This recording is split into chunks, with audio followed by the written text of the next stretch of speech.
And you're also doing this for this family. It's not just for you alone. So let everybody know. So this is what we want to achieve. Let's pray for one another and let's go forward, all right? But it's very important when we're talking about the issue of distraction. You can only define the goal when you know what your goal is. And that goal must be worthy of your effort, worthy of your endeavor. We'll talk about that later on this evening. So when that goal is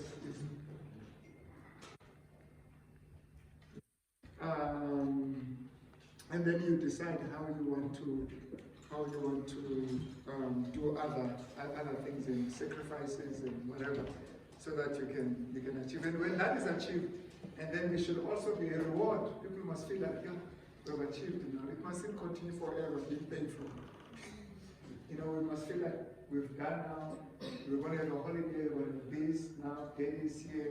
There's this painful story of a child. He says, Daddy, you're living again. And the father says, yes, I have to, because I need to put food on the table. And the child asks, what if I eat half of the food on the table? Will you also have your thing away? So I won't eat 2 slices, I'll take 1 slice. So would that also help you to reduce your time of being away from us? Because it looks like, and if it makes sense, if I don't go, we're all sick, we're all going to die. So the idea is to go, so we have to make go, so just balance and sacrifice. I'm not going to be here, but I can't go. But the child was more worried about, you seem to be gone forever, which means I'm eating too much. So let me have my eating so you can have your going. So we need to balance. It's good as a neurosurgeon to work on the brains, but when you die, you want to leave brains like your kids that are functional. You want to make sure that on your deathbed you're surrounded by functional brains because you're present. Your presence is surgical for the children. You help them to avoid many things that will destroy them because you are present, you are there. And that's something that we need to learn, especially us as blacks, as we are moving into these areas where there's affluence and there's this. Let's go together. All right, let's grow together. Let's grow together. It makes a big difference. All right. So I want us to talk about. That's not my topic. Because I just was very planning to start.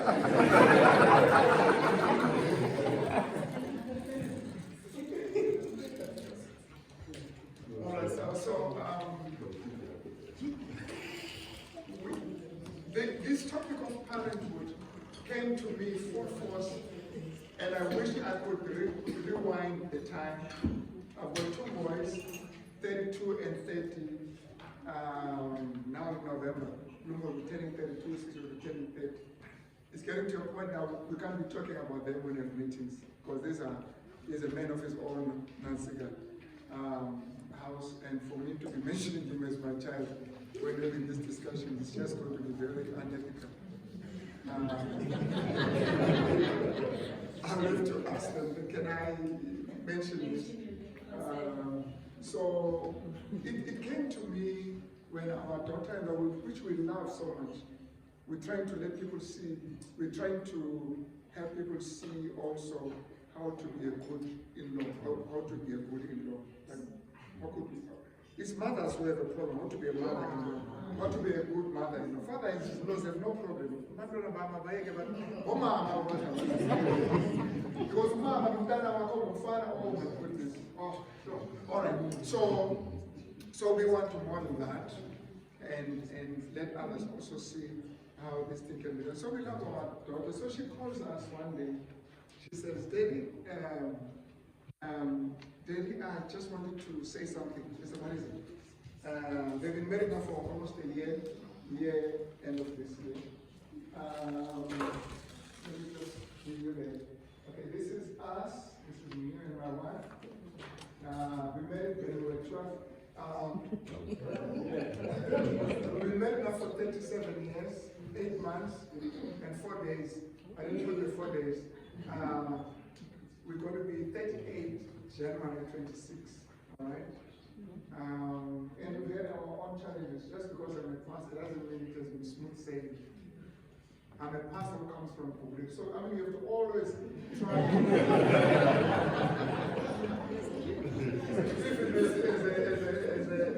as a man of God, but Pugulet also comes through, you know, especially in our first few years. My wife was like, wow, what is this thing that I got myself into? But we learned, and she had helped me to develop to be a respectable person. But we've got, I think our kids joined us in about 4 years, but now they are not there. So this is our little daughter. They got married. That's my son. They got married last year, I think. And this is my other son. He's in China now. He's just alone, but he's with Daddy. So we talk, and with Jesus as well.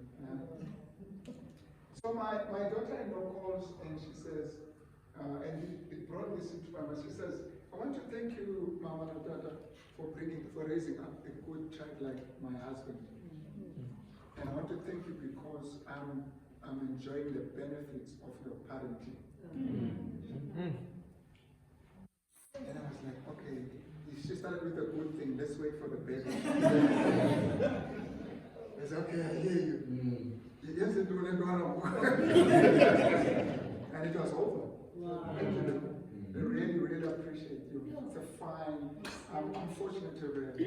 And I'm saying, you know, when we were growing up these boys, if we knew there was going to be a woman that's going to be blessed, we would have done a better job. I mean, really, we would have really gone all out. And she says, thank you for what you have done. But then I begin to see other things you could have done to make this woman even more happy. You know? And one of those, we never taught these boys how to cook. Because the father cannot cook as well. So and I hear my daughter-in-law says, you know, I didn't feel like cooking, and I was surprised that your son was cooking. I said, this boy's like me. And we failed there, because we could have made him to be better than me, to be able to cook. What a story would have been for my daughter-in-law to say, and Blunko cooked breakfast for me. That boy, I will never hear that story. She can't.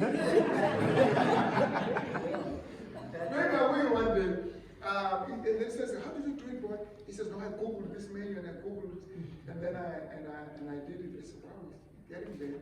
I'm not sure about Sicily, but I wish we had taught them how to cook. Do you know this whole cooking thing is not a big thing, but it's just killing our children.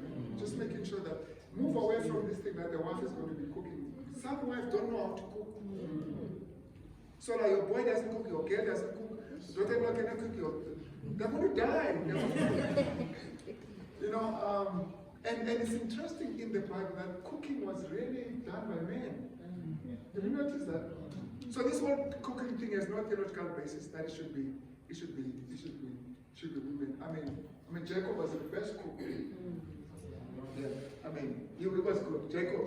I mean you talk about menu, that's why he was able to take the sonship there. It was because of his cooking skills. The guy was good, and the father knew that he's good, and the mother knew he's good.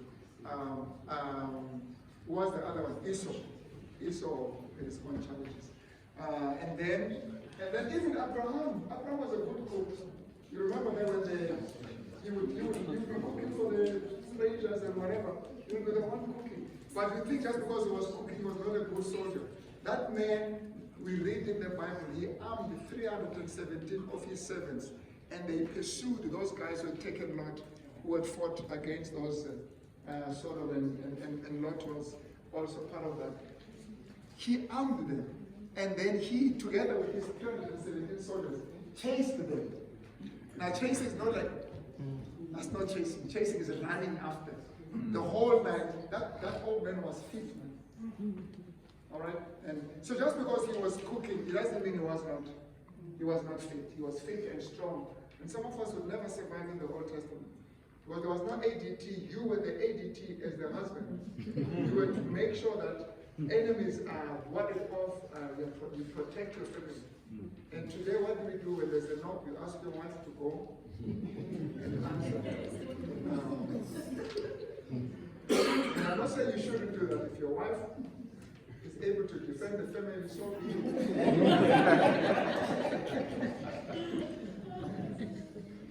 All right, that's our family. You want to say something? Probably, if I can just give an example of what Chris has mentioned, the example that he is citing about us failing to be deliberate and intentional in teaching our children a particular thing. Here's an example. We get married and we are a history, we are a baggage. We come to marriage with our background. I grew up in a family where my mother did not deliberately say, this is how we go. She did that with her actions, and somehow we caught it. But our children today, we need to be deliberate and say, this is how we do the stuff. So we just want to encourage you parents to really do that, be intentional and say, this is how we put it, this is how. Otherwise, if you just go with the flow, hoping that these children, on 2000, will get it, they will not. Because it's very, very, very, it's a different world for me. I remember another child,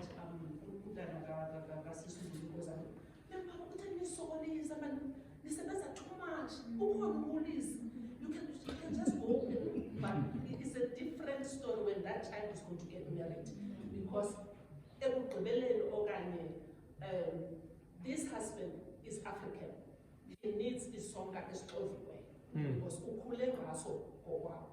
yes, it's called it's our fixed papa, but I know. That is a shortcut, there's a lesson song yes, as so we need to be deliberate and very, very intentional. Let's not just say, this is how I do things, this is how we're supposed to. Let us just make sure that we are intentional. You know, I was thinking, I was looking at Muslim. Do you know who are the people who indoctrinate children in Muslims? The Muslim, Islamic faith? The father and the mother, who does it? The mother. It's the mother. It's the mother that produces suicide bombers. It's the mother. It's the mother who says, go and die. You're not coming back here. It's the mother who does that, not the father. It's the mother who's there. Actually, we have underplayed the role of the mother. Mothers are terrible, not terrible, they're powerful influencers. Powerful. When it comes to, I promise you, powerful influencers for many reasons. Because 9 months in the belly of your mother, you're not going to go very far from your mother. I promise you, you will not go very far from your mother. Whether you're a daughter or a boy, you're not going to go very far. And so we want to encourage us. I know there's a lot that is said by mothers, but there's also the issue of boys. Sure, because we have neglected. We are actually now having a big assignment to develop material on how to bring up boys. Because now the whole world is turned to girls. But you can equip the girls as much as you can. But if that criminal is not equipped, he's going to kill your child, that's all. Unless you're going to teach them to defend themselves, having a black belt. Because now, if you are focusing on them, and these boys, there's nothing, it's over. They're going to rape them. They're going to kill them. So, what am I trying to say? You, with your boys, what are you doing to make sure that he's not going to rape the next door girl? What are you doing? Now we ask all kinds of philosophical and theological questions. Where was God when my child was raped? But where were the parents of this boy now who has turned a rapist now? What are you bequeathing to the community? When you don't have rules in your home, what are you bringing to this world? You know, some of us are going to be so surprised when God traces the decay and the corruption of this world to parenting, to our parenting. Aren't you guys disappointed me? Parenting is not something you do because you have nothing to do. It's serious. Do you know that even now, after 32 and 30, we're still doing parenting? It doesn't end. You don't say, no, they've graduated, they move. It doesn't end. These boys will call. Always they are. It says, Daddy, where are you? And they say, we're having a seminar in Mauritius. He says, okay, where's mommy? So I'm here with your mother. Oh, okay, no, just checking. This, they're old. But they still want to make sure that we're together. Even in that boys, one day we were talking with our boys and you say, what would happen if, what would you do, boys, if your mother were to die? So I'm trying to prepare my boys and myself. If your mother were to die, and then I bring another mother, another one, there was war. The younger one said, I would even leave the church. Oh. And that serious. So like, but remember, she's dead. He said, we don't care. And then that's clear. I mean, it's clear. We know it's not going to happen. If my wife, for whatever reason, there's no getting married again, even though they may be sitting there with their own wives. Do you see how our children look at us as parents? It is not a joke. But what we see today is deliberate. This whole thing of destroying the family is deliberate. At one stage, we thought it was just negligence, but now we've discovered it is actually deliberate. The whole thing of parenting is actually taken as part of the oppression that must be dealt with. I'm serious. There are people who are already theorizing against the whole thing of parenting. This thing of parents telling their kids that thing must go. It is actually being attacked. Like as parents, you have no right to be telling your child where to go. Your child is free. At 3 years old, the child is free to say, I think I need to be a boy. What does a 3-year-old know about being a boy again? Because today she wants this, tomorrow he wants this. Who's going? No, you have no right to do that. Listen to that. 2-year-old, I listen to a 2-year-old. To a 3-year-old deciding on serious issues like gender. This boy doesn't even know what to wear when it's cold, that he must decide on gender. And then we're being marginalized as parents, and it is done deliberately. It is orchestrated. You know why it's done like that? Because the devil is behind us. And then let me come back to what I said earlier on. Listen, beloved, we as a black nation, you sit and you look, we're finished before we even start. If we're not going to be strategic when it comes to our politics, we're finished. Finished. Not boys, our children. Now, I was seated with Omazoko, and then he, without saying, but just telling the story, he was there. He goes and attends his boys' matches. He's there. Go and check how many black people are there when their children are playing. And you can't blame them because they have to work. If you don't go there, I mean, it's over. Are you with me? But some of us who can afford to do that, we're chairing board meetings or whatever, and your boy is running there alone, and dad is not there. But have you noticed, when they succeed, you'll find there was a parent that actually walked with this child. You talk about Tiger Woods, all the guys. He says, my father introduced me to tennis when I was young. My parents introduced me to swimming. Parents are there in that success. Now, when are we going to get our kids so successful because the parents were there, were involved? This child must learn on his own. Nobody knows the parents. If I'm talking like that, he has no idea. He has no clue what is happening. No clue. But you know what they do? Especially these guys, know what they go with them. They teach them how to play, what do you call this thing? Golf, they play on the ball. Golf, it's tennis, it's swimming, they're involved. And you can see the results. I was so touched when Rabada took, I think he took about 10 wickets.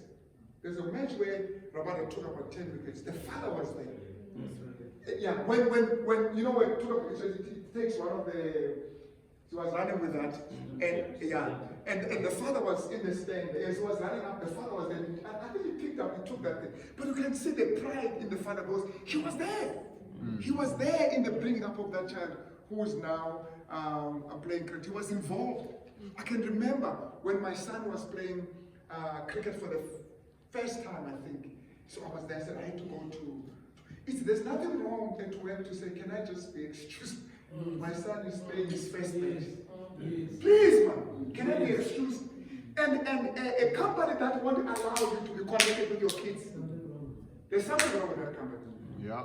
Because how are you going to be creative when you are sitting there thinking, what's happening with my child? How am I going to be creative? So I was there, and I thank God I was there at that particular time. And I don't know, I've told the story, turned out that there were more by one. After 15, 20 minutes of the match, and then the referee, the referee says, no, the umpire, he says, no, there's one more extra here. And then my son was the one who was supposed to go sit. So I went to the field. I'm not with those parents, who tell people how to should run the match. But this is my son. So I went to go and said, listen, man, you think this son being here as the extra person will make a difference? I mean, really, they are only 6, 7 years old. There's not even it's not a World Cup. Really. You're destroying a child who's not going to make any. He says, no, it's the law. It's the law. Of course, the law, you apply the law better when it's not the same color as yours. All right, so I said, well, let's go. Daddy's going to buy you ice cream. How can we buy you? How can we do this? And he says, he was crying, I went to places. And he said, okay, and then I was so happy. I was there when that child was broken. I was there, making that day even more important and more wonderful than playing in the match. Just the two of us. The brothers not there, just the two of us. He must have said, it's good they chased me, so I could have time with Gabe. So the next week, then he was playing, I was there. Then he happened to play, and he was the man of the match, that particular. And then we were celebrating that. Then I said, look what happened. If this boy, I wasn't there, he wouldn't have eaten. Maybe he said, no, for me, I'm not interested. Your presence makes such a big thing. I've heard people say, and this is what I pray for. My kids have never, we would drive together long distances on purpose, just for us to be together. Because they go in and they sit in their room. They go in, go sit in their room. Okay, we're driving to Cape Town. Nobody sits in the room. We're all in the car for 15 hours. By the time we get there, we'll know each other. We'll know who's got a boyfriend, who's got a girlfriend. We know all kinds of things because we are all. But here's the thing. My boys have never said to me, Daddy, we loved your sermon. Never. 32 years, those boys have never, not once. I'm not saying I preach good sermon, they must have been once. I'm not saying they must say to all the sermons, but at least even if it's just one. And I'll listen to my officers thinking, hey, honey, that was one time I'm listening with the boys. And I say, guys, I'm not your service, we are hungry, let's go. They have never, not once, even now, when their friends will say, can you talk to your father? I want somebody to present on something for him. He says, yeah, I'll talk, but I'm not going to attend. I'll ask him. And if he comes to present, I'm not attending. What's wrong with this? What's wrong with this boys? Now, here's the thing. And I realized that later, these boys, they listen to us. They do, and I've heard them comment at times when they comment there. Now they can talk, but not like directly and specific. But they do hear. But let me tell you what is fascinating about our children. They check me how I treat their mother. And to them, that's the most important. It's not my preaching. I've got to be always conscious when I am fighting with their mother in their presence. To do it in such a way that they will have confidence in me as a father. To them, that's more important than my preaching. So my preaching, and I spend hours and hours putting it together. They don't care. I've got to spend hours putting together how I'm going to fight with their mother. Sure. In such a way that the fighting doesn't destroy them. Even now, we'll be all together in the car and we say, hey, you should have turned there. We didn't turn there, but you guys are, even when we are doing that, I have to do it in such a way that they can say, we love this guy. We really appreciate it. Now, my son almost said something that is nice when he was passing metric and making a speech, and he says, I'm glad that God gave me my parents, because if I had chosen my own parents, I would not have chosen these parents. But I'm glad that God chose these parents for me. This was the best gift ever for me, and that was over. Then spoke other things. But let me tell you something, kids appreciate you. They do. They do. Even when they are old, they do. So when you spend time with them, it's not a waste. Find time. It is not a waste. It is not a waste. Just to say, guy, let's come together. When my boy had a problem with his girlfriend, I flew all the way from Cape Town. They just broken off. I just said, you know what, honey, I'm going to Cape Town. Something just, I spoke with this boy, but he's not the same guy, flew to Cape Town. Yeah, I've just come to see you. How is this thing? What is it that is really bothering you? I mean, I cancel everyone. Even I cancel my own kids. So we talk and I realized I came at the right time. This boy was breaking. They break and they live alone and they commit suicide. And boys do it successfully than girls. Girls tend to fail. They do it more, they try more often than boys. Boys don't try more often. When they do it, they succeed. They kill themselves. Then they write a note. They are so fragile. Then the hearts of boys are fragile. You know, girls can just, it's over with them. It's like, it's over. And the boy is like, this is the end of the world.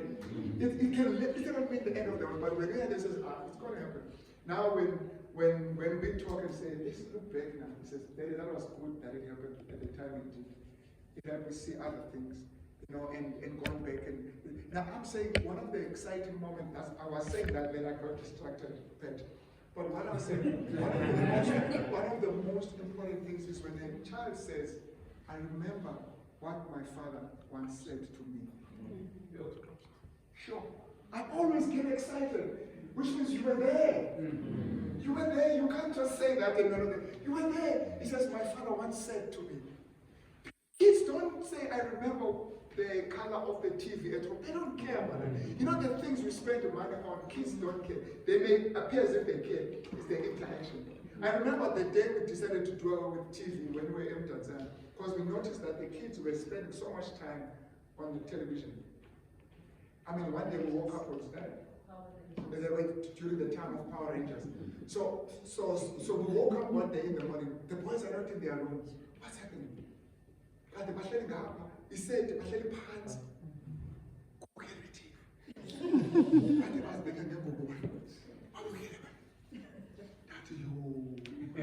have the television parenting bring up my kids. And those Popeyes are very, very, very, very militant, very violent.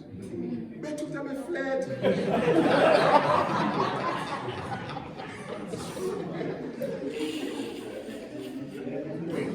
And so when we were praying that night, we decided, we said, guys, this thing was spending too much time on TV. They saw it. So okay, fine. Let's pray to God. I wanted a way that would make them remember this. And I'm going to tell you what it has done in their lives. Right? This thing. I'm saying, I wish I'd known that then, I would have done even more. But it's only now that I look back. But you can do it and do it even better. You can do it and do it better. So we said, let's pray to God that this television breaks, and once it breaks, it won't be paid. That's too much. And it did. It did. And we said, remember, we're not repairing it. We're not repairing it. And with no TV. First year, second year, third year, we were okay. And TV was never an issue in my family, even up until today. You go to my son's home now, there's no TV. The boy has no TV. He doesn't even know why he needs TV. Actually, we would have TV now in our homes, but our boys would never even be watching that TV. They'd be in their rooms. TV has never been part of their lives. They don't even care about TV. Now, you could argue and say, but they are on YouTube. But even if you look at that, it doesn't mean they would take their girlfriends and they go to the movies. It's not like they were opposed to movies. They'll go to the movies. I'll go watch a movie. And they'll tell me, hey, Daddy, have you seen this? So they will watch. It's not that they don't watch. But just having a TV and a screen where they're just sitting there and glued to it, it doesn't. But I've learned so much from what they research and what they listen to on YouTube and stuff like that, which is something that is very, very productive. I don't know what else they look at. We've spoken about pornography. And they looked at it and said, these boys must be on something. All right. But I don't know, now you can control whatever. But when we were growing up, these things just came. They all caught us by surprise. But now you can exercise control. You've got to do them. Don't just trust that you're a good parent. You've got to. Otherwise, it's just too much temptation. Now, I just want to bring you to something, and I want to see how you think about this. Here's a text here. It says, children, obey your parents in the Lord, for this is right. All right, honor your father and your mother. This is the first commandment which I promise, that it may go well with you and that you may live long in the land. Now, I never thought about this. I've always read this, but until one day I said, what does this mean? When God is addressing children, who are those children? How old are they?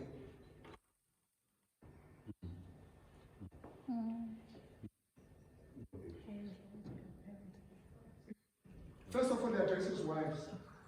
He says, submit your husbands. Something that wives are struggling with.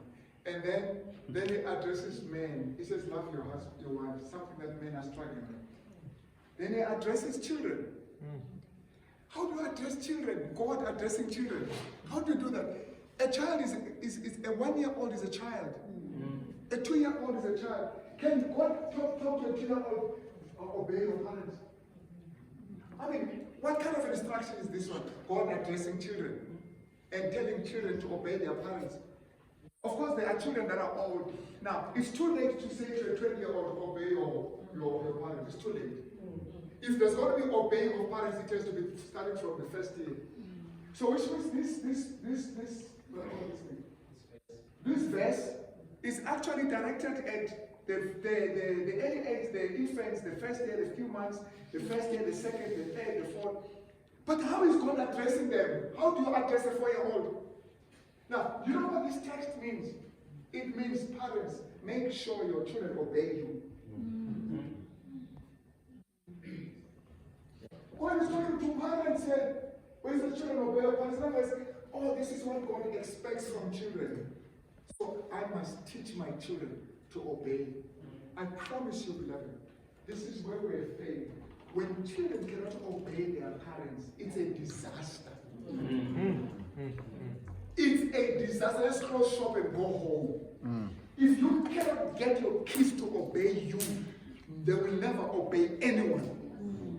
They will never obey their boss at work. They will never obey anyone in school. They will never obey the traffic rules. They will never obey anyone. What you see today with our children is that they have never been trained to obey their parents. And there could be many reasons. Parents are not there, father was not there, mother is a teenager. There could be many reasons. But it boils down to one thing. Is children who never had parents who taught them how to obey their parents. They will never, listen to me, it's going to be very difficult for your children to obey God if they never obey their parents. You know, if you look at the 10 commandments, the 4th commandment is about the Sabbath as the creator. God is the creator. So he's reminding you that I created you. It's very important you have that authority. Because if men don't have authority, we won't have a serious problem. So God is the head of this family. God, I must give an account to God. Immediately after that law is the one on parents. It's the one on parents. So it's so big, the whole thing of parenting, it's so big. Because you will never obey the creator if you don't obey the co-creator.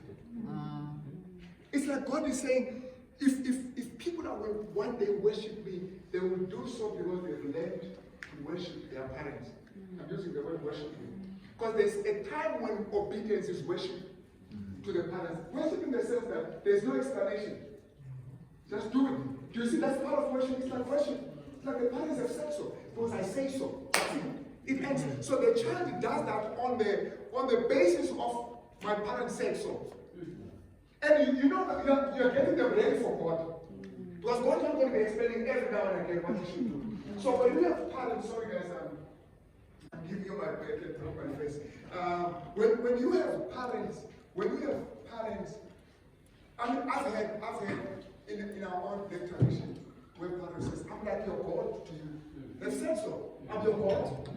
I'm your God. And there's sense in that. There is sense in that. Of course, that thing says, for this, honor father, this is the first, obey your father in the Lord. You know, there's that, not obey your father, they are the Lord. But in the Lord, but that's another story for another thing.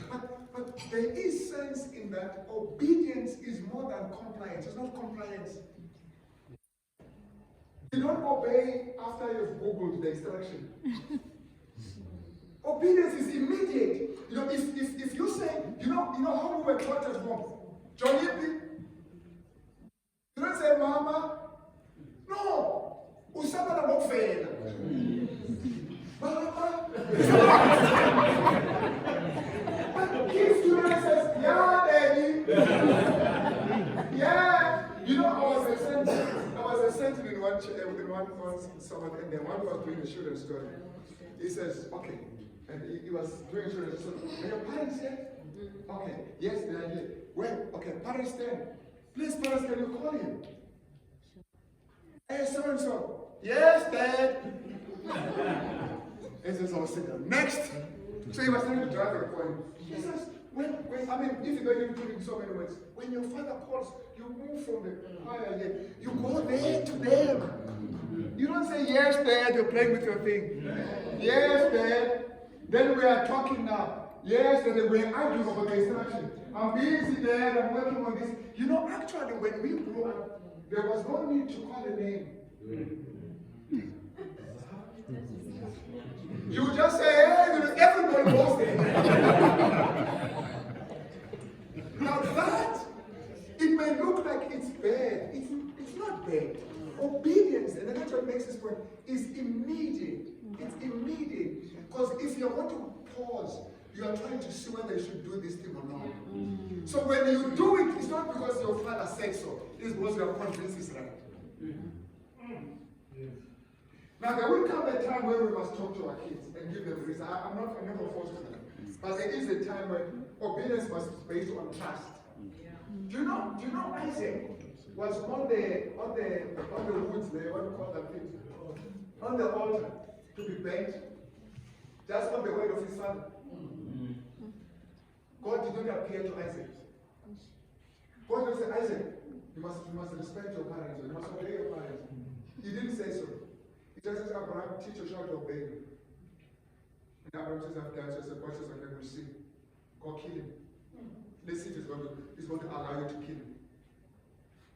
So Abraham says, now, I'm just giving you more. I'm not saying this how it happened.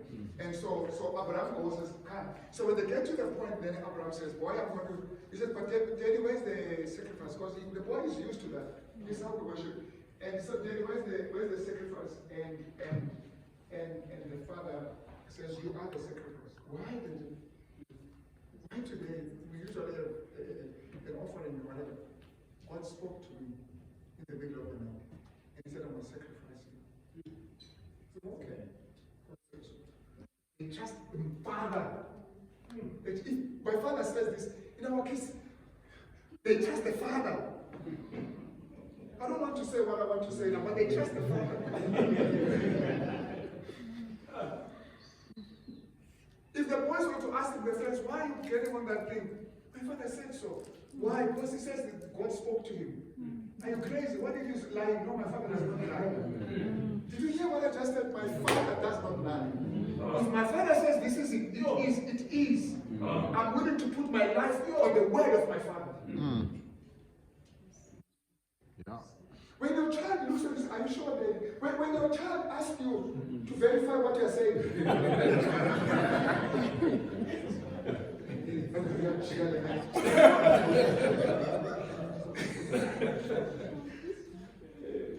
with our kids now, I've said this more than once, they will put us on the altar. We'll be the ones on the altar. You try to put this boy and we end up being the altar. But no, Daddy, after the God spoke to you, he came to me.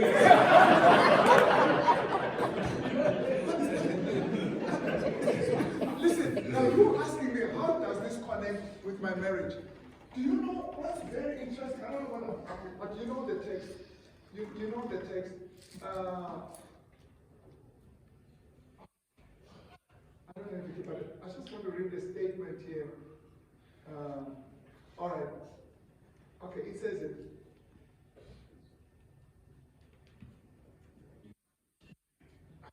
Where is this thing? Okay, I'm going to give you from the memory.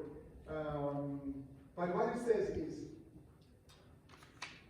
when we as parents, and it makes sense, we can connect it, because the first part here says, fathers and wives submit to your husbands. Fathers love your wives. You remember that one? Yes. Then it says, children obey your parents. But who are the parents? It's mother and father. All right? I mean, ideally, it's mother and father. But who is mother? Mother is that woman who submits to my father. Who's your father? Father is that man who loves my mother. So the Bible has actually defined who's the father, who's the mother. Now, what happens when the father is beating the mother? So he's no longer the father. Kids find it difficult to obey a father who ill-treats his mother, their mother. They don't regard that person as the father. Yeah. You didn't hear what I just said? No. So what happens when you as a father, you ill-treat the mother, the kids think that they're the criminal. But they say, well, how can he do this to my mother? You know what they say? They would say, you listen to the language, how can this man? You're no longer the father. They're not calling you the father. They're not saying, how can my father? He says, how can this man do this to my mother? They will never listen to you. You can never put that child on the altar. Not after what you've done to the mother. You will never trust you. You can't say God spoke. God spoke to who? To you. You. Who beats my mother? You say God spoke to you. How do I know God spoke to you? Ruthless men like you, and you say God spoke to you. You are no longer the father just because of the way you treat the mother. You lose your fatherhood. It's gone. Finished. It's a struggle. Even more so when you give birth to them and you run around, and you run away, leaving the mother alone. It's the anger. The next text says, fathers, do not provoke your children to anger. It is not, and of course I know the father, that doesn't mean father like the main, it means parents. But let's break that text. Fathers, don't provoke your kids. Because these are the ones who tend to provoke the children. Yes, mothers can, but mothers don't abandon their children. And this is a very extreme situation. But to us, this abandoning is like the default mechanism. You're always about to run. You're always looking for a way to run. If you don't run from the hospital, it's hold you up, and without you, you'd have gone. It's like it's easy for us to have kids, but to run away, it's with the anger. This is not throwing tantrums, this anger. It's a self-the anger, and anger that says one day, that's the anger. It's the anger that says one day, you'll see who I am. Not only you, anybody who occupies your position. So these kids take their cell phones from us and they kill us. They settle the anger. And you find that settled anger in broken families. When there is a broken family, the whole society is in danger. You remember what you said yesterday? The peace, the happiness of the race depends on what? The marriage itself, the family thing.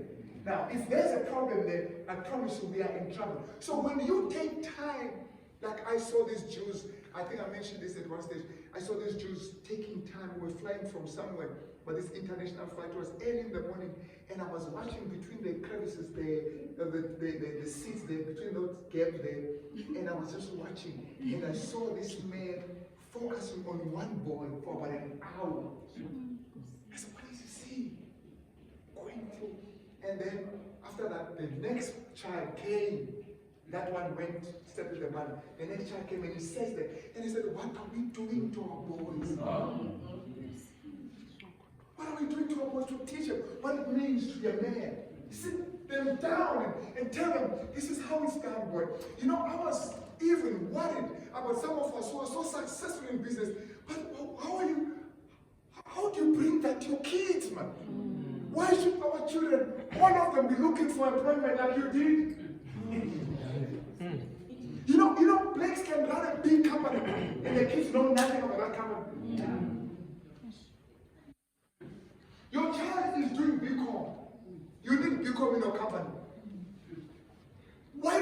get your kids. What's your interest law? Do that law so that you can be the legal whatever in my company. I mean, because do that so that you can come in. I'm not having my. You have your kids employed in other companies. You've got your own company here. What is this thing? Now, when it is not generational, when it is not in a family, when it is just one individual, you know what it is. It dies with you. You've heard the story that says that family, I know my family. That was a rich family, and the father died, and everything died. It doesn't happen with other races, but it happens with us. You know why? Because Tina, when we do things, it's for me, about me, and that's it. It ends.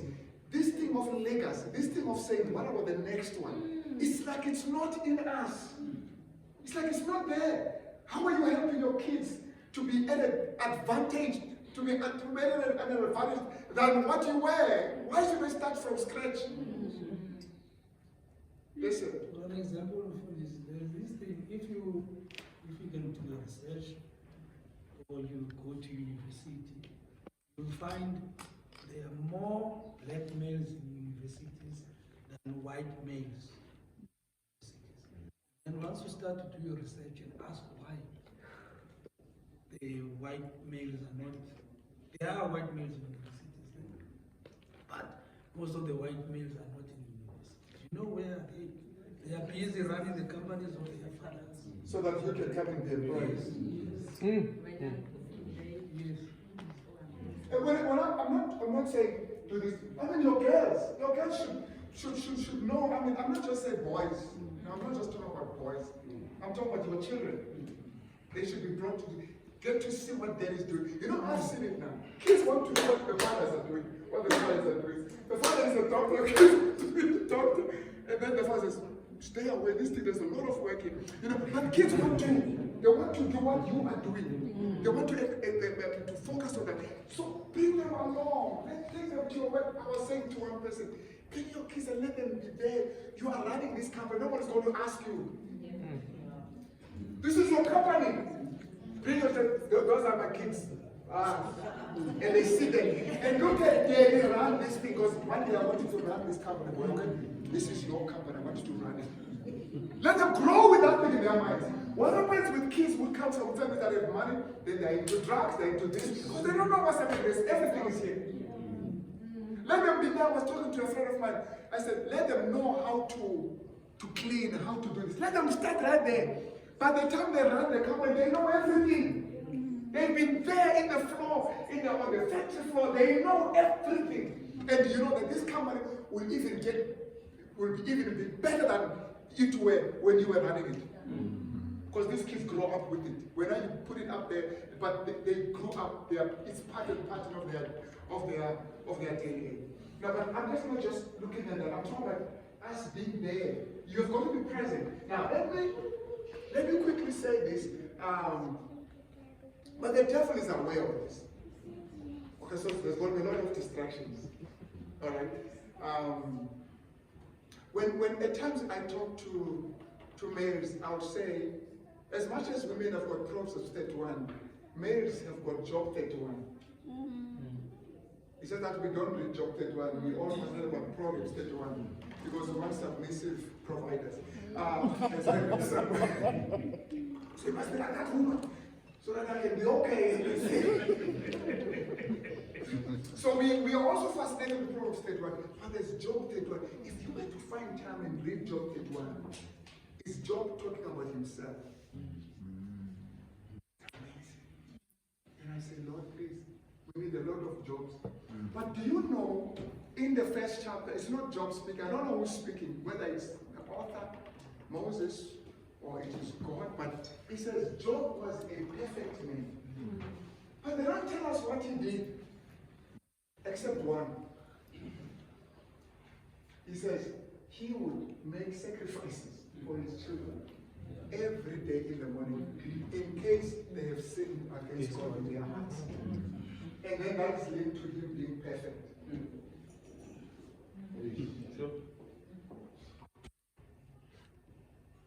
And if you take that and go link it to Job 31, you'll be amazed at what Job accomplished.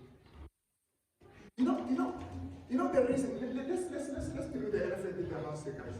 Let's not run away from it. You've paid too much money for us to believe in these elephants. You know the reason you look at a woman who's not your wife and you think you should sleep with her? It is because you have taken sex to be something you do to a female. So a person you sleep with must qualify as a female. Let me stop right here. So he's a female. But the moment you look at sex, and you look at mother, you look at children, you look at the whole family, you are not going to be able to pray for your kids in the morning if you slept with a woman who's not their mother. But you know why you are able to sleep? Because you don't pray for your children. How are you going to focus on the future of your kids when you're spending time with women who are not their mothers?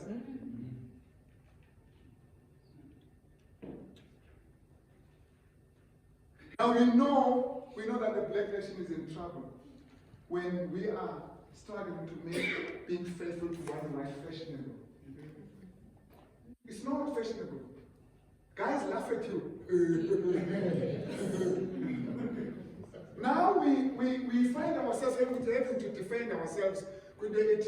No, what's wrong? What's wrong with having more than one wife?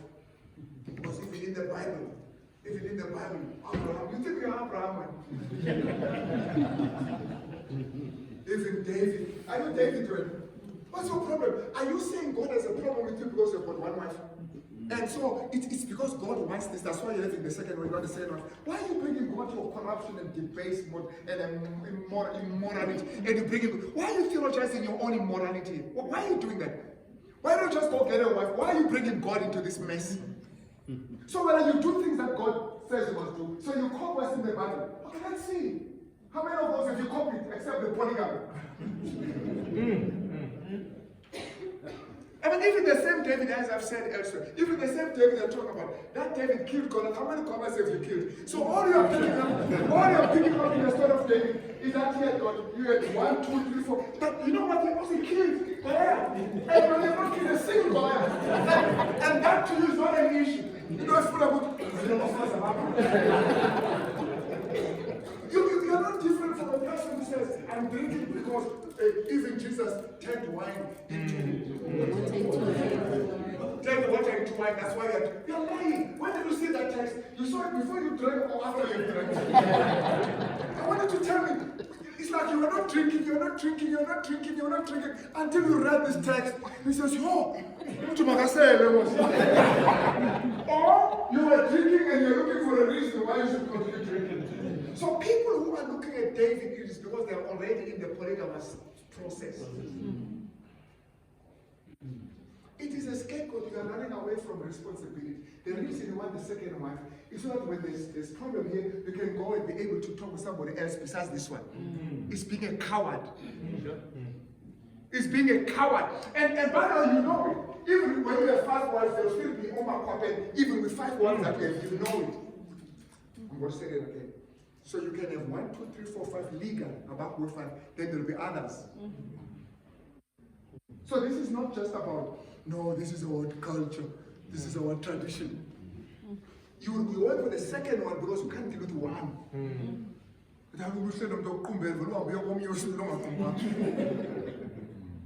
When are you going to hone in your skill of communication? When you keep hopping around, hopping. Whenever there's a problem, you hop to the next one. Sit with this one until this thing is sorted. Where will you get the stamina to sort it out when you know that I can go to so-and-so and then move on with life? But what does it do to kids? I've been in Kenya for the whole year. Because the whole thing of polygamy is so recent in Kenya.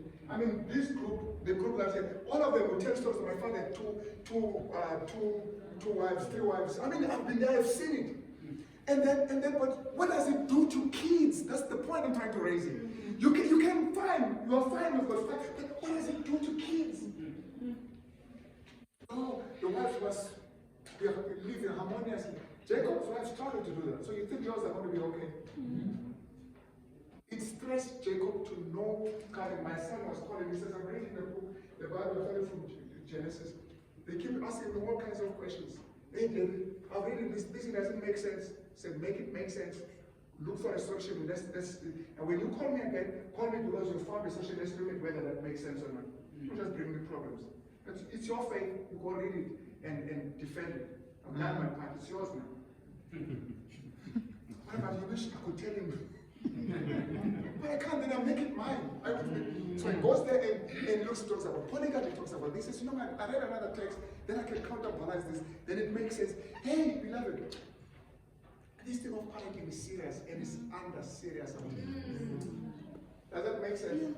Now, let me just end up by saying, and I know in one of our presentations we did it. Okay, let me just do this. Let me just talk about this thing that happens in our families and how it destroys our kids.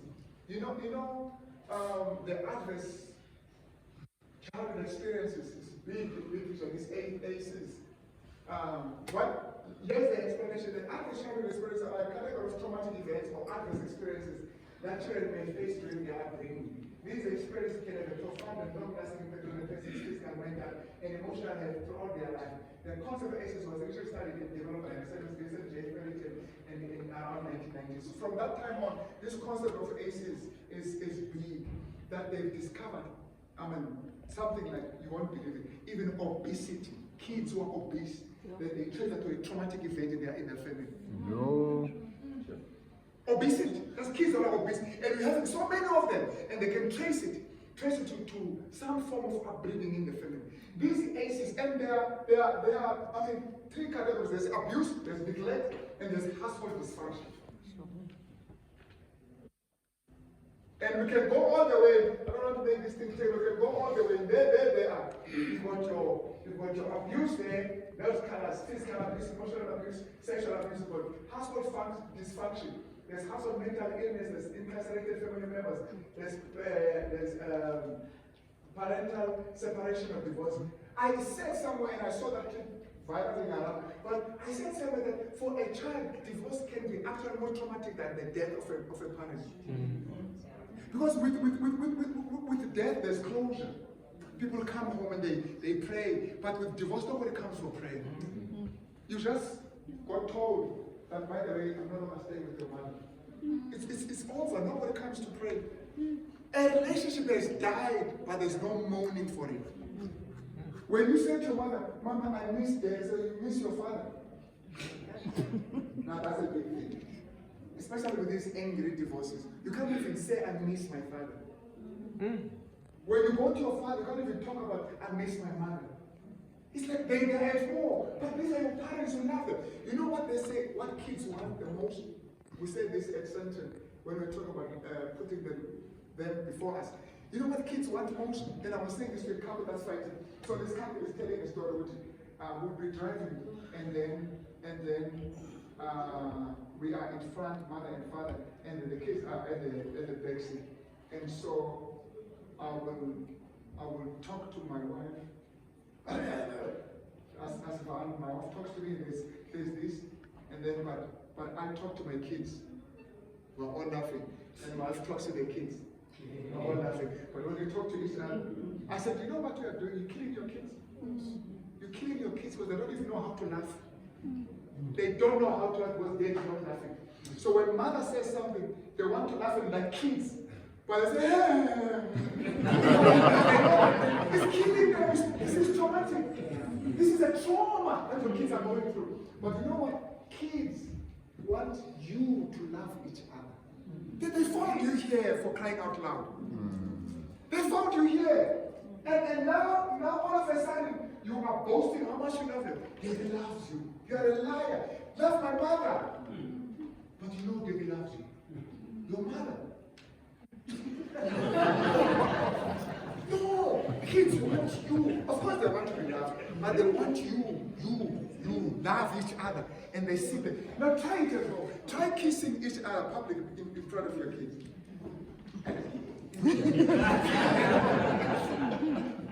They are so happy you go right here inside. They know you're not going anywhere. I've made an example.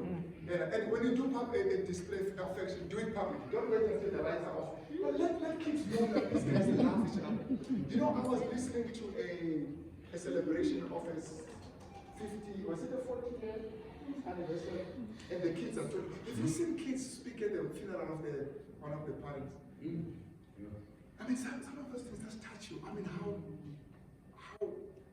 the parents meant to them. You just wish we could listen to this. You know, and you can tell this thing is genuine. It's not something that has been cooked. That my father meant so much to me. What I want to know who are going to struggle to say something one of these days. And the dad, yeah, hey, dad.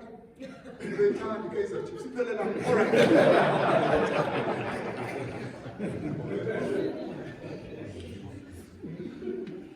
So we're at this 40-year-old thing. And I was listening to the children one by one, reflecting on the way their parents related to each other. I mean, they're all there in their homes, most of them.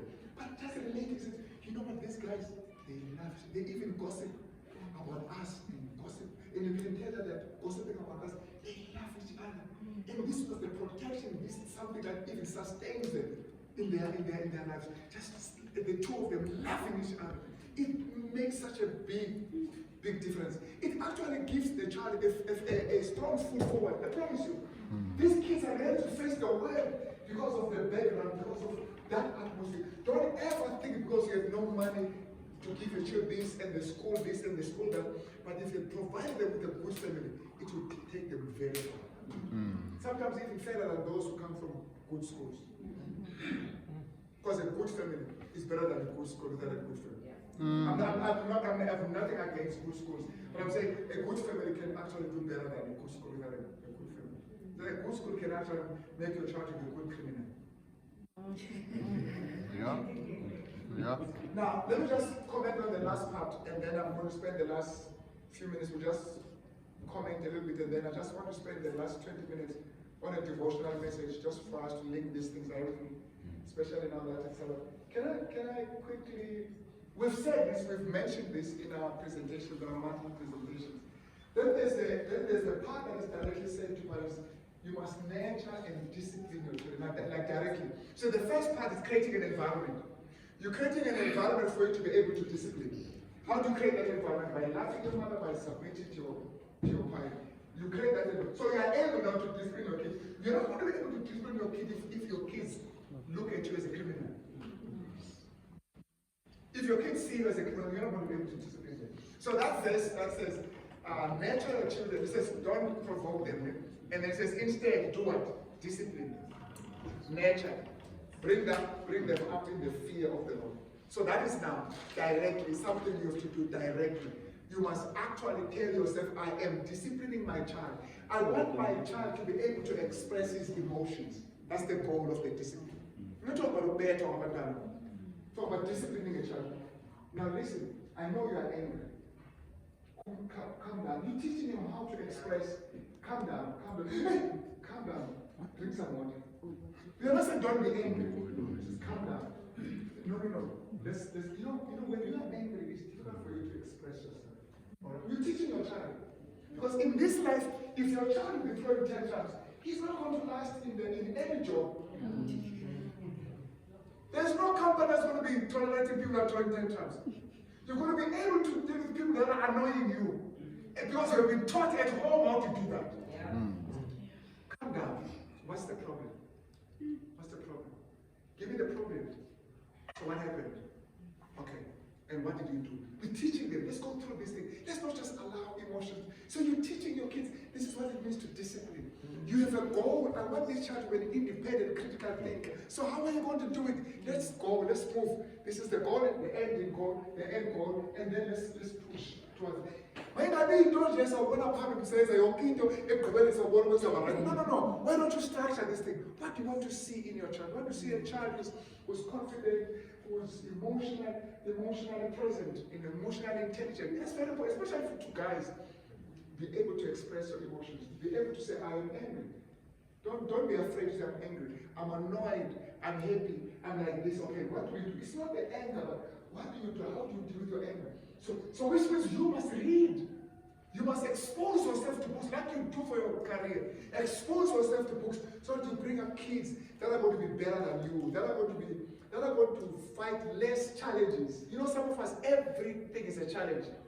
Your kid you must teach yourself how to keep time. You must teach yourself how to dress. Your kid is your misebenzi. Akukho nje eyiphathi okubaleka ayisusa. Your kid is you must teach yourself your Google. How do you watch? Somebody should have taught you so that it's second nature. Everything you must work for. Fine, you've done that, you're working, but let not your kids also do that. I'm not saying you're spoiling them to do that. There are other bells they will find.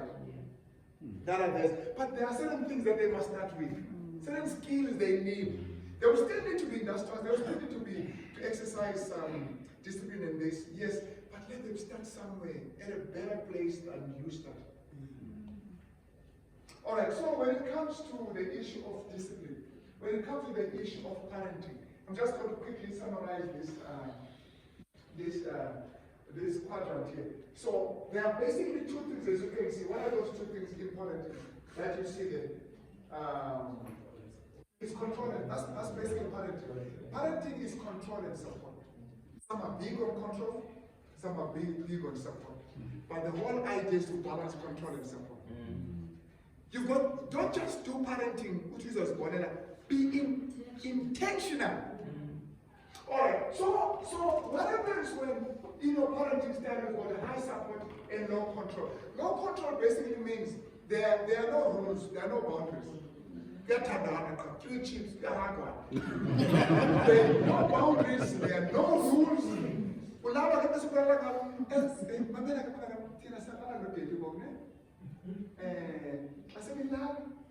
Make sure is back.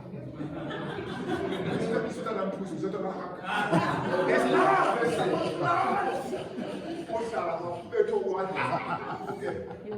And it's actually that I walk. It's a push about one of them. It's not criminals. No boundaries, no limits. So we need the support, but if it's not balanced with control, you end up being a permissive. Your style is more permissive. Alright? And then what happens if there's low control in terms of rules and then low support? Neglectful. You know there are homes. Havana rules, Havana support. Where yes, it's up to you. Always it's up to you.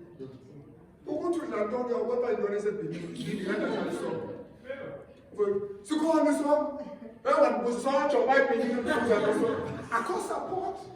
I mean, you go to school, you pass, you celebrate with your friends. It's not just a lot of reports.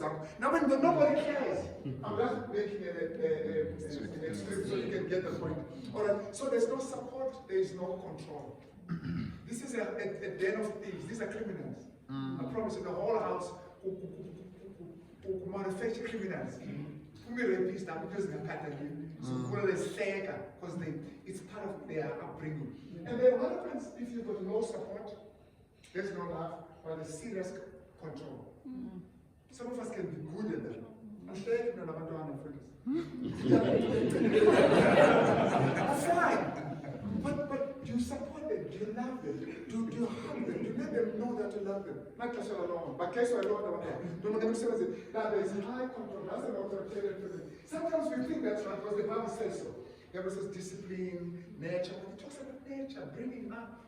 It's not just carrying it. I mean, even the whole idea of a rod in the Bible, it was never a rod to beat. Never, the rod was never used to beat the sheep.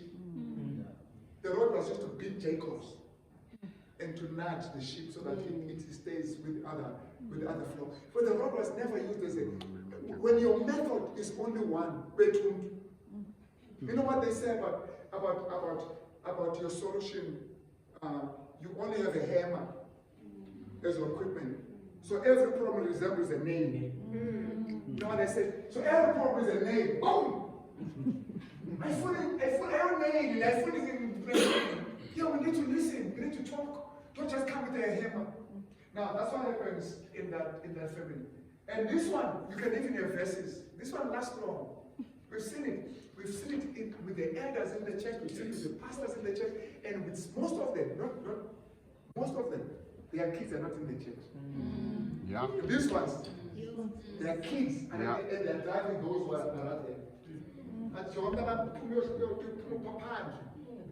okay, ugxothe apakhe uzogxotha nemnyula futhi bayazogxotha nabeni.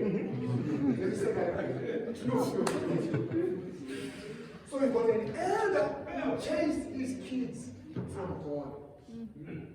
And then the church met, and then he said he must be our elder because we want him to do the same. He's good at chasing kids from God. Let's have him as our elder. You know what the Bible says about choosing somebody as an elder? It says somebody who's able to deal and work with his family. And you say, should a family like this? You've got to be an elder. Because God will help us. Also, if such families in the church. You see, so we saw it in your family. So we said, come help us in the church. So we put elders who are chasing kids, who have a problem with kids. Just a problem with Rabagabachi. Without children, near the ceiling. Just nothing happened in his life. There is a problem with you. And like I said, you look at their kids, they're all gone. Most of them all gone. Alright? Now, what we want to aim for, by God's grace, is authoritative. Alright? You see authoritative? You've got to be balancing. But we're human beings. We're not always getting that. But you know what happens when you know where you're supposed to be? We're able to self-correct. But when you have no idea, you can't. So we need to balance self-support, support with control. Sometimes God helps you. The father might be more on control, the mother might be more on support. So when you say, I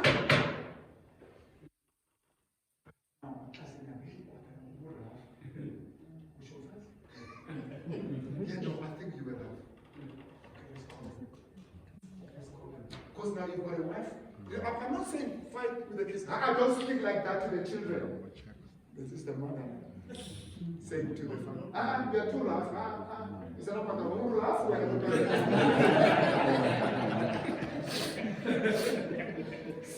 So now you are a monster, and this one is an angel. You know, that's what I don't let kids start having all kinds of things. If you think in my approach, I might overstep, let's talk about it. Then let's work on it, and then a unified front. That's what kids want. Unified.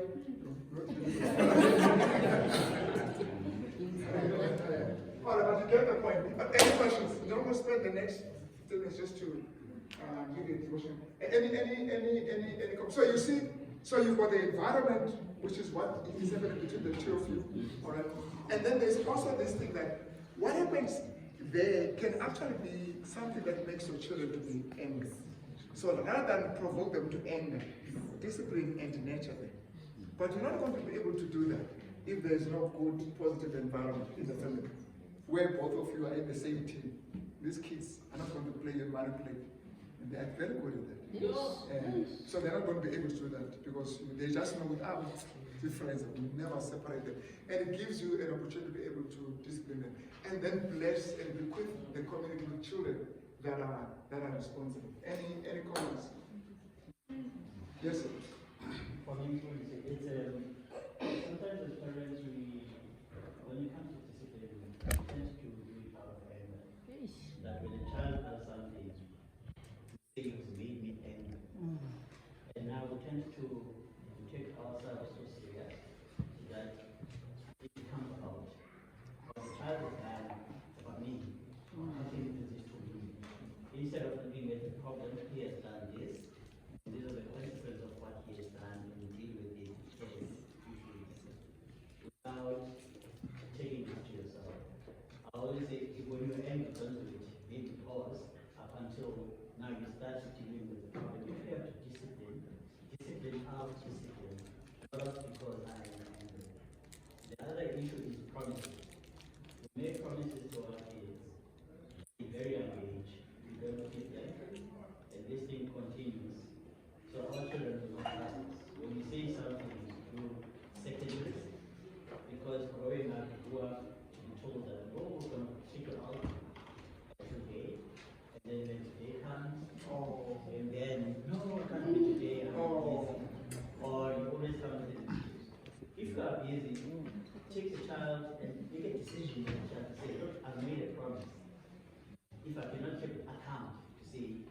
cannot keep it because of A, B, and C. And you make a deal and you keep that deal.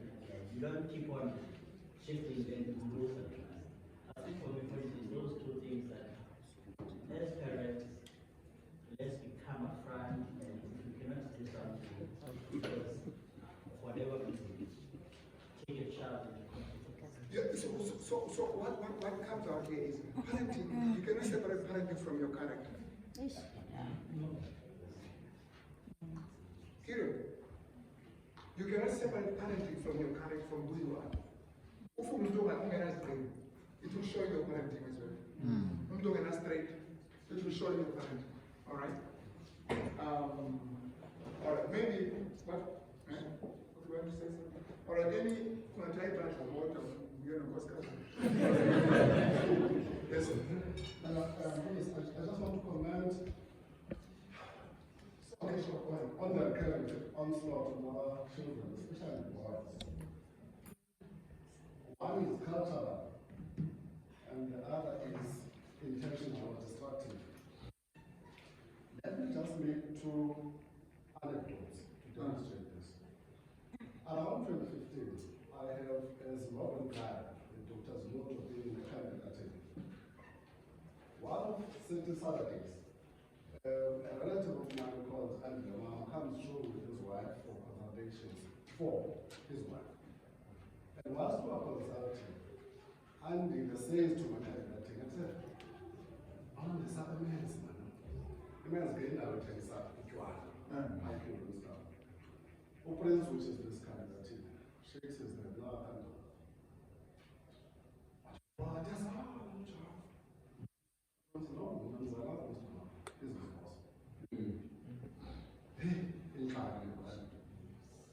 and when the contract tells me about this, the draw is, you understand it better. Last year, when I was going to work with Prince driving one car and myself driving another car, we all associated commitments as drivers. My son had injured himself, could have matched. He was due for an appointment at around 2 the same day. My wife was working here in Pretoria. When I broke off at work, I saw so many 102s and Prince's numbers on my phone as missed calls. Because Prince was getting phone calls from residents to say, please, man, I can't find job. Please ensure that you take my son to his doctor's consultation. Prince didn't work.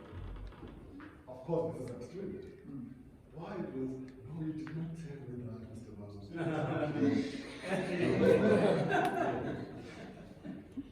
And Prince would take my children when I didn't have time to school almost every day. He knows this, including myself. He knows about this injury. But respect for authority for him is paramount. And he said to me in desperation, Prince, if my children were in a house caught in fire, would want an instruction from me to douse all of those flames. He did not respond. I could only get a snapshot of how he is when I went to Zimbabwe last week. And I was saying to Zephaniah, hey, you have such a massive reverence for the elderly.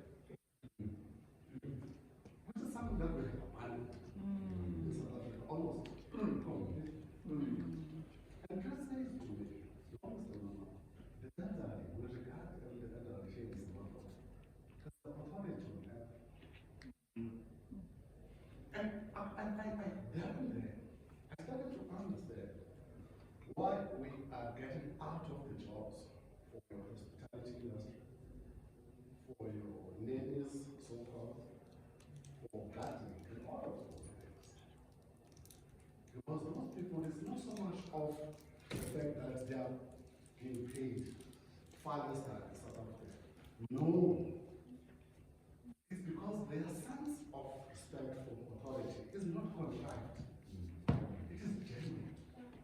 And anyone connects with a person who respects authority. That's just human. So our children don't do much of that. And some don't do it at all. So That's part of one part, which is self-inflicted damage. There is the intentional destructive one, which comes in the form of people out there bringing in class in this country. And the target of those drugs are not our girls. They are our boys, almost exclusively. And when those paras, or para, are in their state, they don't care about anything. All they want to do is just sleep. They don't care about girls or romance. And there's an onslaught on procreation. Those boys want, well, that is not within their universe, so to speak. So there is that onslaught on children, especially boys. And it's too proper in my opinion that way. You know, if you were to just reflect and look at what's happening in our country, what are some kids out now? It's another side that I will need to not add too much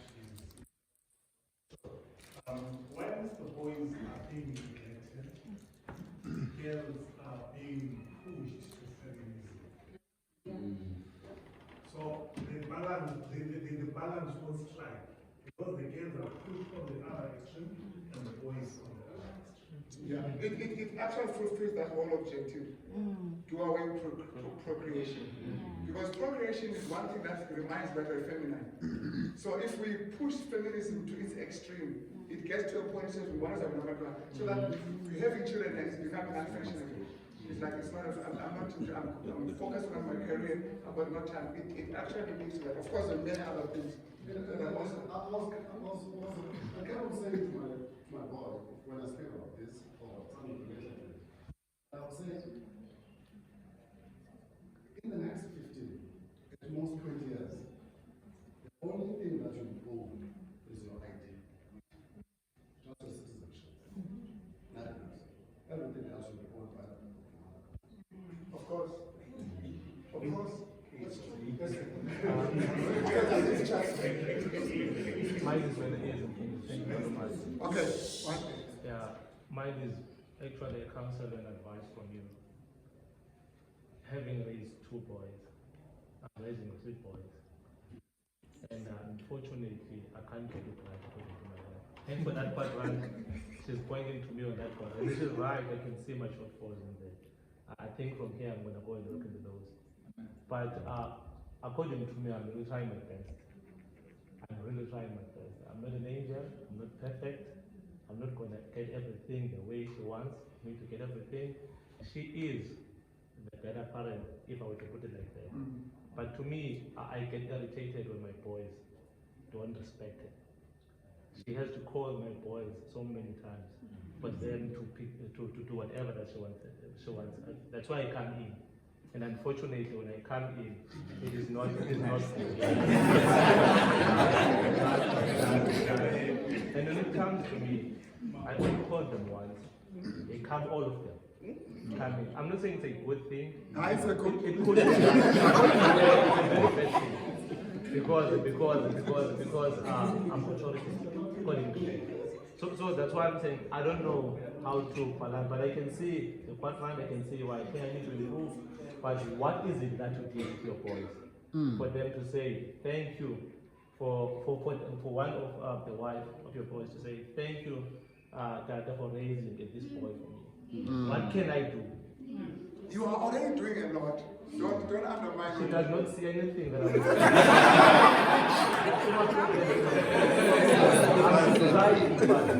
that's what So what is it that you say that you can advise? Yeah, I think it boils down to that team. So work as a team. Because if we are fighting as the 2 of us, it's going to, kids are going to see that. I think, now let me just give you, okay, before ask your question, because I might take this long, I'm coming back to that. Alright, you know what, when it comes to parenting,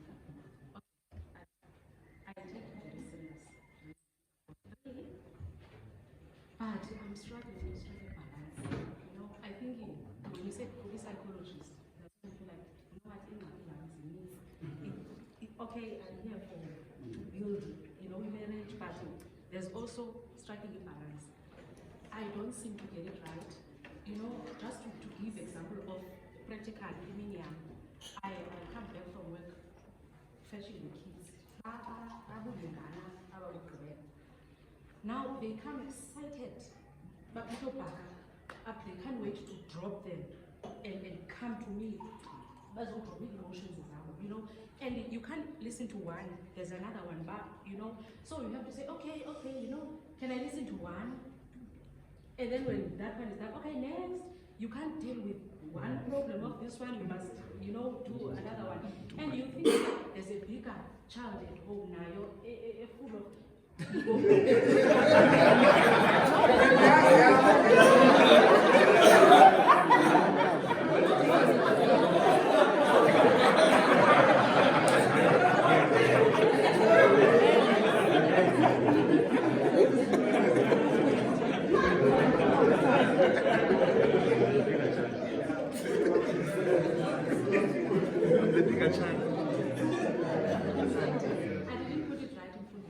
It's okay, we understand. my firstborn, a teenager, my firstborn. Or not, no? No, not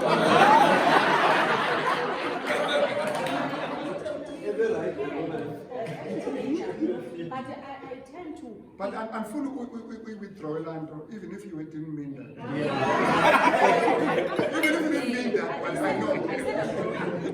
I'm trying to narrate my day. Yeah. You know, so you come home as a teenager with problems, you know. So I'm like, you know what? I can't. And what's self-abode? It's just too much, you know. And now, let's say it's 8 o'clock, 9 o'clock. Everyone, I can't wait to put them to bed, you know, and all that. If one up in the toilet, I feel like, oh Lord, you know, I feel like that attention. Now, let's say it's low shedding. I sit in the dark. You know, there's nothing wrong with me, with anyone in the family. You know what, I need a break. And now you will go to the bathroom. I feel like, you know what, I am breathing. I need, you know, so I need, you know, maybe quick topics is now just how do you strike a balance? You know, you have to share yourself emotionally, you have to, you know, to absorb, and how do you process and deal with all of that? It becomes too much. Yeah, you get it. That's a little nerves. You know what, I'm going to give you food today. Go to that room. I can't listen to anyone. You know, and I know it must not get there. But let me tell you something. There is no striking a balance is you. The kids are not going to strike any balance. So whatever we say, we're not going to hold it. We're not going to say, I can strike any balance. It's going to be the two of you and boundaries. You know, you must set boundaries. Kids need to work with boundaries. Once umama ati, between this time and that time, I don't want to be disturbed. You've got to be able to put boundaries, especially when you've got energetic kids. You must have boundaries, and sometimes we're afraid to put boundaries because we think we appear as being cruel. I'm not there for them. No, kids can understand. But the problem is you must be consistent. Once you are not consistent, then they get lost. They don't know what's happening. You've got to take care of yourself, because if you're not taking care of yourself, you're going to collapse and those kids will have no mother. You need to let them know that mama needs time. I'm from work. I need time. Once I bring you at home, I'm going to give you so much time for this, but the time that we're going to put aside to catch up on the day, it's this time. All right? I need rest. So you create boundaries. You don't find yourself sitting somewhere in a corner. You must create that time for the corner. You need the corner. You need, everybody needs the corner, but it must be deliberate. This is my corner, and I'm not going to allow any intrusion. But I still want to come back to this. Let me just touch. I think Tina, we need to work together. We just need to strategize.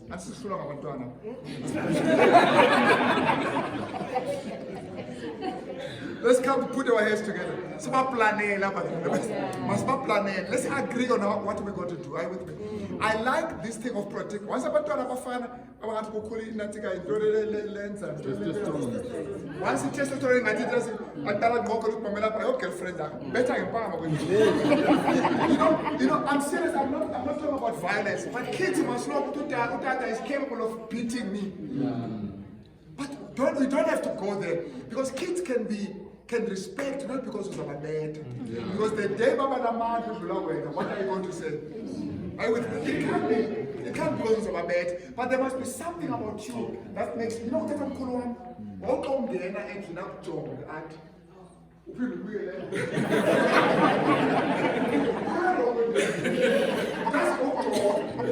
and that thing comes, and this is going to be more spiritual. That thing comes the closer you walk with God. God puts that thing in you. He puts the fear in you. Because of the fear that God has implanted in you. Are you following me? So it's not a fear of it's something that can't explain. If you can't do wrong when there's born. I said to my kids when they're growing up, guys, you can never lie to me. Never. You can lie now, but I will know you're lying. So don't even try. And they can lie, but you know what I do? And as a father, the reason why it says the father is the head, and you connect with God, you ask God, if man succeed, I'm not cutting because now. You know where they were. Help me see the signs and the clues. Help me. Are you with me? And if you connect with God, I'm going to give tips you've got them. So in other words, you've got to be so close to God and so close to one another that your kids will say, not those ones. Those ones you can't touch. And it makes a big difference. Let me give our resident psychologist to help us with some. And then we're going to end because we need 1 hour for eating. At 3 o'clock they want to close, all right? So I don't want us to hurry our meetings, all right? But we'll come back on this even after our meals. We'll spend as much time as we can. I want to say, as parents, it's very important to invest on our mental health. And it's our mental health is it's our wealth. In order to be effective in our parenting, it's ourselves. I want to emphasize self-care. Self-care is very important in maintaining good mental health. And you cannot give what you don't have. So it is very important that it starts with you. You cannot love your kids without loving yourself. Self-compassion, we must learn to love ourselves. And it's a process that includes having to be intentional about learning healthy boundaries with your kids and with your spouse. Where it starts with self-discovery. What you are capable of and not capable of not doing, so that you can be able to say no because you know that you don't have. A mistake here too is just we are scared to know ourselves. We want to know abanye abantu, abantwana bethu, abayeni bethu better than ourselves. And we end up not giving them what is effective and what is appropriate to make them grow. And now, at the end of the day, it's a two-way. You must get now, you must benefit from your kids and from your spouse. It's not about you giving. Otherwise, if it's that way, you're gonna burn out into depression, and we need to teach our children how to take care of us as well. And themselves as well. Yes.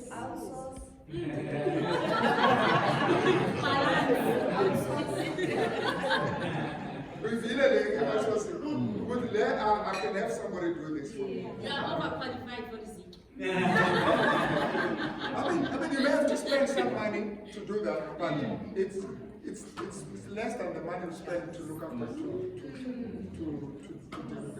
I think we're going to close. We're going to have this couple closing for us with prayer. We're going to continue with this in the evening. Because now we've got boundaries that we must not cross. Yes, Mom? Yeah, a quick one. I also wanted to add the role of a husband to alleviate the pressure from the wife. You know, I used to make the same mistake, busy, always busy, and the wife takes all the pressure. But now I've decided to come a bit early and then spend an hour with the kids. You can even take them away intentionally so that your wife can have time for herself. So there is a role that a husband can play in alleviating the pressure. And you know that thing can come back and have a boomerang effect on a marriage. What is the other one? Don't full team.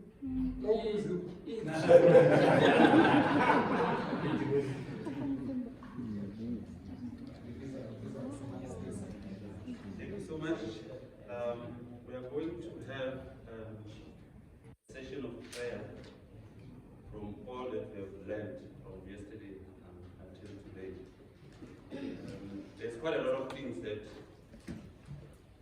each and every one of us resonated with and learned and found good idea. But that doesn't mean that you are able to do it. And we need to use that information now to practice it. It's not going to be automatic, and that's why nothing beats prayer for us to be able to learn, to practice what we have learned today. And that practice also requires a conducive environment. As we live here, that practicing becomes a bit easier when we create that environment. I'm just going to share a bit of contextualization of the prayer that we are going to have. And my wife will just briefly indicate specifics that each and all of us we need to pray about it at this moment. It says here that criticism and nagging destroy life. Colossians 3 verse 19 says, husbands, love your wives and be not bitter against them. Proverbs 21:19 says, it is better to dwell in the wilderness than with the contentious and an angry woman. And then Corinthians 13:14 says, love looks for a way of being constructive. So stop criticizing, nagging, and fault finding. Your husband or your wife may lack much, but nagging won't help. Don't expect perfection or bitterness will result. Overlook fault and hunt for the good things. I think that's the point that was emphasized yesterday, of focusing more on the positive, especially when we have something negative to share. That the focus should be more on ensuring that you are looking for the good in us, in each of us. So don't try to reform, control, or compare your partner. You will destroy love. Only God can change people. A sense of humor, a cheerful heart, kindness, patience, and affection will banish 2/3 of your marriage problems. Try to make your spouse happy than good, and the good will take care of itself. The secret of a successful marriage lies not in having the right partner, but rather being the right partner. So try to make your partner happy rather than good. And when we practice this, we are creating an environment for us to practice what we have learned today.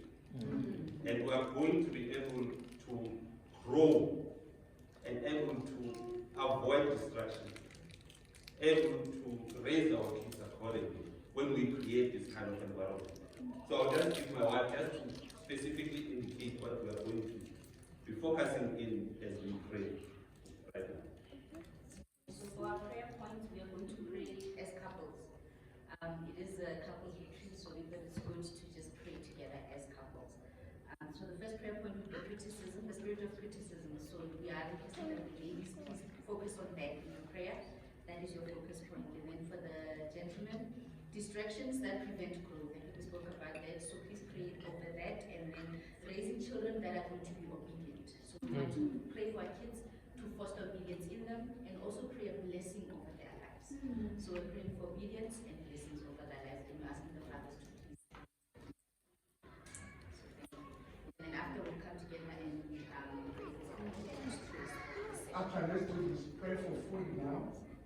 And then we'll break into the tree. So in your couple, once you're done praying, you just walk up, all right, to the food. Because by 3 you need to be done, all right? And just pray for food, and then we just focus on the prayer. We can continue to throughout the day, focusing on this, even afternoon when we're taking a walk, let's begin a prayerful mode and be thinking about these issues, all right? Okay, we can pray for food. Let's pray. Our Heavenly Father, we ask in a special way more to bless the food that has been prepared for us, and ask that that food be a nourishment and a growth in our bodies. Help us, Lord, to praise you in all that we're going to gain out of the